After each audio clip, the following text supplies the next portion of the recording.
দেড় ঘন্টার ফোন আলাপের পর ইউক্রেনের সঙ্গে সাময়িক যুদ্ধবিরতিতে যেতে রাজি হয়েছে রুশ president Vladimir Putin. White house জানায়, ইউক্রেনে রুশ অভিযান বন্ধে সীমিত জ্বালানি ও অবকাঠামোগত যুদ্ধবিরতিতে সম্মত হয়েছে রাশিয়া। মধ্যপ্রাচ্যে অবিলম্বে এ বিষয়ে আলোচনা শুরু হবে বলেও জানায় হোয়াইট হাউস। তবে যুদ্ধবিরতির বিষয়ে আরও ব্যাখ্যা চেয়েছেন ইউক্রেনীয় প্রেসিডেন্ট ভলোদিমির জেলেনস্কি। ইমতিয়াজ আহমেদের রিপোর্ট। মঙ্গলবার প্রেসিডেন্ট পুতিনের সঙ্গে দেড় ঘন্টার ফোনালাপ হয় মার্কিন প্রেসিডেন্ট ডোনাল্ড ট্রাম্পের। এ সময় রাশিয়ার প্রেসিডেন্টকে ইউক্রেনের যুদ্ধবিরতির প্রস্তাব দেন মার্কিন প্রেসিডেন্ট। এতে ৩০ দিনের মধ্যে ইউক্রেনের জ্বালানি অবকাঠামোগুলোতে হামলা বন্ধে সম্মত হন প্রেসিডেন্ট পুতিন। ফোন আলাপে শান্তি ও যুদ্ধবিরতির প্রয়োজনীয়তা নিয়ে কথা বলেন ট্রাম্প ও পুতিন।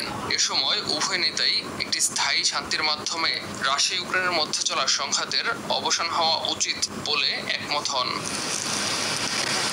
এক বিবৃতিতে হোয়াইট হাউস জানায়, উভয় পক্ষই সামুদ্রিক যুদ্ধবিরতির পাশাপাশি পূর্ণ যুদ্ধবিরতি এবং স্থায়ী শান্তির বিষয়ে কৌশলগত আলোচনা করতে সম্মত হয়েছে।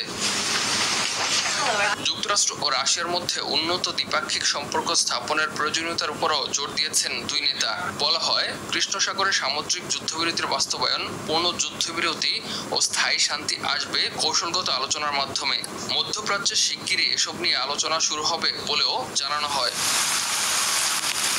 তবে যুদ্ধবিরতির বিষয়ে আরো বিশদ পরিসরে ব্যাখ্যা চেয়েছেন ইউক্রেনের প্রেসিডেন্ট ভলোদিমির জেলেনস্কি। পুতিন ইউক্রেনকে দুর্বল করার চেষ্টা করছেন বলেও অভিযোগ করেন জেলেনস্কি। Ми завжди підтримували, ми з цим.